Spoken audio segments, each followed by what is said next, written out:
Olá pessoal, eu sou a professora Gisele Mendes, da Universidade Estadual de Maringá. Estamos aqui para mais um quadro do nosso canal, intitulado Isso é Crime?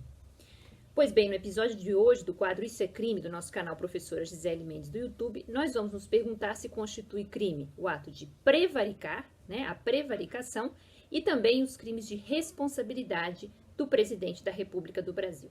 Então, em primeiro lugar, nós vamos entender o que são esses crimes, supostos crimes de responsabilidade, pessoal, que se encontram nos artigos 85 e 86 da Constituição Federal de 1988. Então, lá no artigo 85, nós temos elencados na Constituição Federal quais são esses crimes de responsabilidade do presidente da República. Na verdade, essa responsabilização do presidente da República, antes que a gente elenque quais são esses supostos crimes, não se trata propriamente de responsabilidade criminal, ok, pessoal? Se trata de uma responsabilidade político-administrativa. Essas infrações não são propriamente crimes, no sentido de crime como ação ou omissão típica, ilícita e culpável que a gente está acostumado a ver no conceito analítico de crime do direito penal. Na verdade, são infrações administrativas, político-administrativas, que não se revestem, na maioria das vezes, da gravidade de um crime, né? Já que nessa escalada de gravidade das infrações, as infrações administrativas são menos graves do que as infrações penais. O direito penal, como nós já sabemos, é a última ratio legis do nosso ordenamento. Mas então isso significa que nem tudo que o presidente faz e que implica sua responsabilidade vai ser realmente um crime no sentido jurídico penal, mas não deixa de implicar também numa responsabilidade política, né? Que são chamados, então, crimes de responsabilidade do presidente da República do Brasil. Segundo o artigo 85 da Constituição Federal de 1988, como nós já falamos, existe ali um elenco de crimes de responsabilidade do presidente da República. Então, são crimes de responsabilidade, todos os atos da presidência da República, que atentem contra alguns valores que são muito importantes e muito caros à República Brasileira. Então, segundo o artigo 85, a existência da União, então atos que atentem contra, que impliquem, um atentado contra, inciso 1º, a existência da União, o livre exercício do poder legislativo, do poder judiciário, do Ministério Público e dos poderes constitucionais das unidades da Federação, o exercício dos direitos políticos, individuais e sociais, a segurança interna do país, a probidade na administração. Bom, nesse inciso 5º aqui do artigo 85, eu quero parar um pouquinho, a probidade na administração. Aí nós temos algo ligado à administração pública, algo que pode, então, implicar uma responsabilidade até criminal. Depois, o inciso 6º, a lei orçamentária. Inciso 7º, o cumprimento das leis e das decisões judiciais. Então, o que está ali no artigo 85 significa que esses crimes, que não são propriamente crimes, como a gente já falou, mas esses atos, essas infrações administrativas, político-administrativas praticadas pelo presidente da República, vão implicar um julgamento político, que é feito em relação a ele pelo Senado Federal. Esse trâmite todo está no artigo seguinte, que é o artigo 86. Então, o artigo 86 da Constituição Federal da República diz que, admitida a acusação contra o presidente da República por 2/3 da Câmara dos Deputados, então 2/3 dos deputados vão fazer esse juízo de admissibilidade dessa acusação política, será ele submetido a julgamento perante o Supremo Tribunal Federal nas infrações penais comuns, isso para os crimes comuns, ou perante o Senado Federal nos crimes de responsabilidade. Esse final é que nos interessa aqui, tá? Então, admitida mesmo a acusação contra o presidente, é necessário que haja um trâmite para essa admissibilidade na Câmara dos Deputados, pessoal, é o que põe o artigo 86.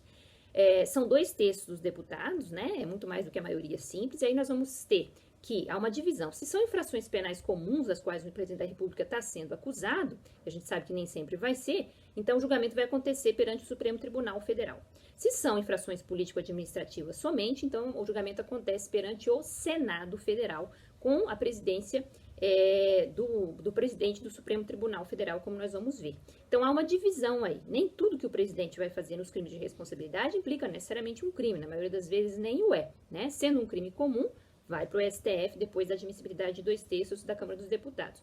Sendo uma infração político-administrativa, aí nós ficamos na seara do julgamento pelo Senado Federal. É o chamado impeachment, E nós entramos propriamente na lei de impeachment.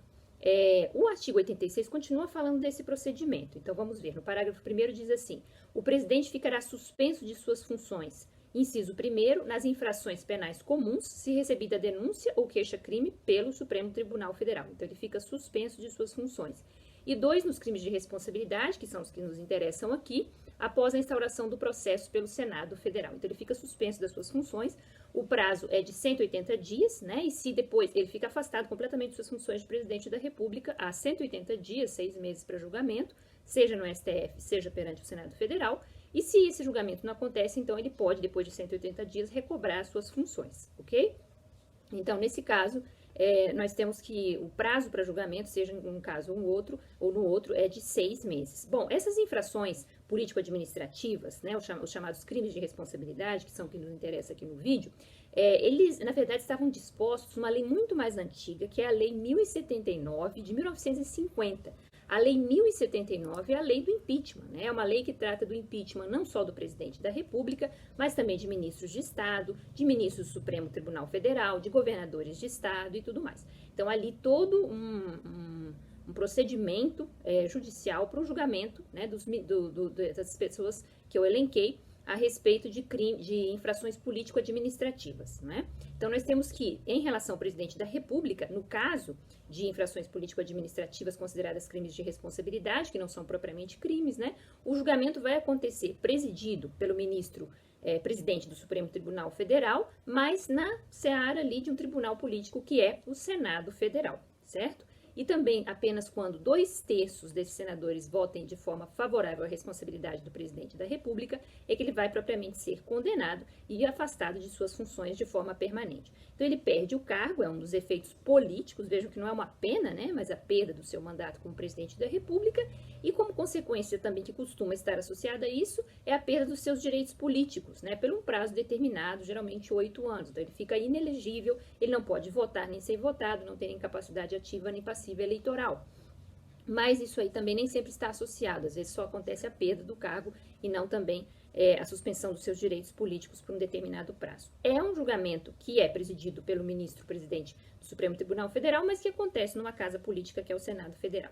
A Lei 1079, essa que nós comentamos que é a lei do impeachment, não só do presidente, mas também de outras pessoas, de outros personagens políticos, diz também que são crimes de responsabilidade os atos do presidente da República que atentem contra a Constituição Federal e especialmente, aí eu vou colocar para vocês o artigo 4º da Lei 1079. Então, primeiro inciso, a existência da União. Segundo inciso, o livre exercício do poder legislativo, do poder judiciário e dos poderes constitucionais dos estados. Terceiro inciso, o exercício dos direitos políticos, individuais e sociais. Quarto inciso, a segurança interna do país. Quinto inciso, a probidade na administração, semelhante então ao artigo 85 da Constituição, aqui aparece a probidade novamente. Sexto, a lei orçamentária. Sétimo, a guarda e o legal emprego dos dinheiros públicos, né, recursos públicos, na verdade a lei é bem antiga, 1950, né? E oitavo, o cumprimento das decisões judiciárias, né, as decisões judiciais, isso também já está no artigo 85, como a gente vê. Então, isso é muito parecido com o que está na Constituição atual de 88. E aquela questão da probidade administrativa? É que, às vezes, gente, apesar de ser ali uma infração político-administrativa, uma infração política, como a gente falou, isso pode implicar também responsabilidade criminal. E não há impedimento de que haja o processo político e também um processo judicial comum em que o presidente é processado perante o STF pela infração penal, pelo crime mesmo, certo? Então, uma coisa não impede a outra. O fato de a pessoa estar sendo processada por um crime de responsabilidade, né, o presidente da República, não exclui a possibilidade de incriminação também na esfera comum, na esfera penal, né? Claro que ele é processado por ter um foro por prerrogativa de função perante o Supremo Tribunal Federal, estando no exercício do mandato. Mas uma coisa, né, a esfera administrativa não vai impedir também a outra, que é a responsabilização criminal, certo? Então, o artigo 3º da Lei 1079, de 1950, vou colocar aqui para vocês, diz exatamente isso que eu acabei de falar. A imposição de pena referida no artigo anterior não exclui o processo e o julgamento do acusado por crime comum na justiça ordinária nos termos das leis do processo penal, certo? Ou seja, a responsabilidade administrativa não exclui a responsabilidade criminal. E aí, quando nós falamos naquele 5º inciso que fala da probidade administrativa, seja no artigo 85 da Constituição, seja aqui na lei do impeachment de 1070, na lei 1079, que é a lei do impeachment de 1950, então nós temos a possibilidade de um crime comum praticado pelo presidente da República. Nem tudo que está ali é crime, a gente mesmo fala, né? Geralmente são só infrações político-administrativas. Mas e se implica também a seara criminal? Aí nós temos um crime que tem sido muito falado, né, e que tem muito a ver com o que está colocado aqui na lei do impeachment e na Constituição, que é o crime de prevaricação. É um crime ali alinhado com outros mais, concussão, corrupção, nós já falamos disso antes. Até vou colocar aqui o vídeo da corrupção ativa e passiva, que nós já postamos aqui no nosso canal Professora Gisele Mendes, qual a diferença de corrupção ativa, corrupção passiva. Mas o crime de prevaricação a gente ainda não viu. É um crime que tem penas menores, mas que não deixa de ser também um crime contra a administração pública. Esse crime de prevaricação, ele está lá no Código Penal, é um crime praticado por um funcionário público, né? Mas é um crime ordinário, um crime que não é uma infração político-administrativa. Na verdade, ele aparece como um crime que não vai ser praticado somente pelo presidente da República, mas por qualquer funcionário público no exercício de suas funções, né? Claro que o presidente tem essa possibilidade de sofrer o processo de impeachment por causa de uma prevaricação, mas isso não exclui, como a gente acabou de dizer, pelo artigo 3º da Lei 1079, a responsabilidade criminal também. E qual é este crime? Bom, esse crime de prevaricação está disposto no artigo 319 do Código Penal Brasileiro. Então, o artigo 319 põe assim, prevaricação. Artigo 319, retardar ou deixar de praticar indevidamente ato de ofício ou praticá-lo contra disposição expressa de lei para satisfazer interesse ou sentimento pessoal. Penas de detenção de 3 meses a 1 ano e multa, né? Não é o crime mais grave contra os crimes, em relação aos crimes contra a administração pública. Temos também crimes de corrupção, no artigo 317, de concussão, no artigo 316, que são muito mais graves. Mas a prevaricação consiste exatamente no que está aí, pessoal. É um servidor público, é um funcionário público, que abarca também os agentes políticos, como o presidente da República, e que vai retardar ou deixar de praticar um ato funcional que é sua responsabilidade. Então, isso pode acontecer, por exemplo, no caso de ele não tomar a devida providência para apuração de responsabilidade de alguém que está ligado a ele ou de algum subordinado, né? O presidente, ele é o mandatário máximo do país. Então, na verdade, todo mundo ali, de certa forma, que está sob o seu comando, fazendo algo errado, né? E que é de seu conhecimento, caberia a ele, como sua responsabilidade funcional, tomar a devida providência, comunicar à Polícia Federal, ao Ministério Público, enfim, para que algum servidor ligado a ele, subordinado a ele, na verdade todos estão, fosse devidamente responsabilizado. Então, praticar ou deixar de praticar ou retardar um ato de ofício, ou seja, ato de ofício é do ofício da competência do presidente da República, para satisfazer algum interesse ou sentimento pessoal. Esse final é muito importante, é um elemento subjetivo especial que está ligado a querer ajudar alguém, a querer acobertar alguém, a querer esconder um ato irregular de alguém, né, satisfazendo interesse ou sentimento pessoal,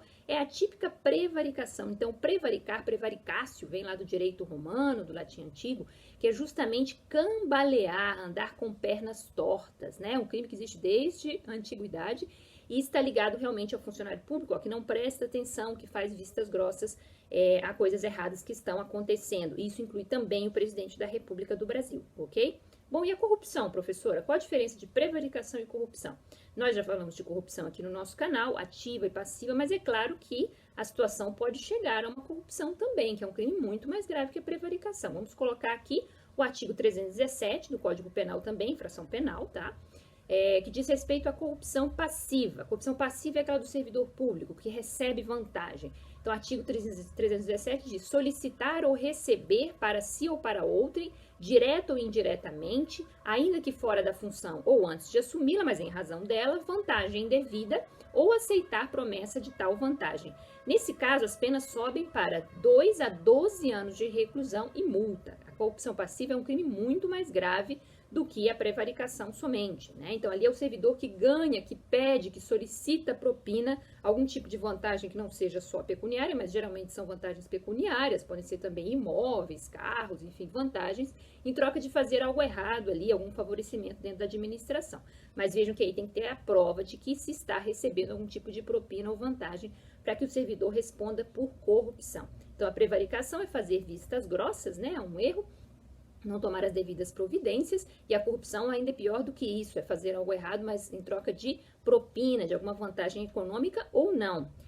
Esse crime é bastante grave, né, o do 317, e eu queria chamar a atenção para o parágrafo 2º. Ali os crimes se assemelham um pouquinho, vejam só. Então, na corrupção privilegiada do parágrafo 2º, 317, parágrafo 2º na sequência, ok? Se o funcionário pratica, deixa de praticar ou retarda ato de ofício com infração de dever funcional, cedendo a pedido ou influência de outrem, as penas são de detenção de 3 meses a 1 ano ou multa. Ora, cai de novo as penas da corrupção para um patamar semelhante, né, ao da prevaricação. O que é essa corrupção privilegiada, pessoal? Ali, na verdade, não há recebimento de propina, mas o que aconteceu? O servidor praticou ou deixou de praticar um ato de ofício, né, do seu ofício, com infração de um dever funcional, ele deveria praticar, cedendo a pedido ou influência de outrem. Então, aí é quando alguém quer fazer algo errado, não paga propina para esse servidor, mas pede, olha, por favor, né, me livra dessa, né, faz vista grossa para isso, por favor, por favor. Aí não é só o interesse ou o sentimento pessoal do servidor, ele está recebendo um pedido ou uma influência de outro. Isso pode acontecer na popular carteirada, né, que pessoas às vezes dão por serem detentores de cargos muito altos, às vezes dão uma carteirada em algum lugar, ou quando são parados por um agente de trânsito para serem multados, né, olha só com quem está falando. Aí se o servidor acata, faz vista grossa e não multa, ele está cometendo esse crime aqui de corrupção privilegiada, ok? Vejam que é diferente da prevaricação que a gente já aprendeu do 319. Tem a mesma pena, mas na corrupção privilegiada ele está cedendo a pedido ou influência de outrem, né? A pessoa foi lá e pediu, ou influenciou, né? Deu ali a carteirada que a gente conhece. Já na prevaricação não há pedido de ninguém, mas o servidor, e pode ser o presidente da República ou qualquer agente político, ele sente um carinho, uma amizade especial por aquela pessoa e fala, eu vou fazer vista grossa, eu vou fingir que ele não está fazendo coisa errada, vou acobertá-lo, vou deixar passar.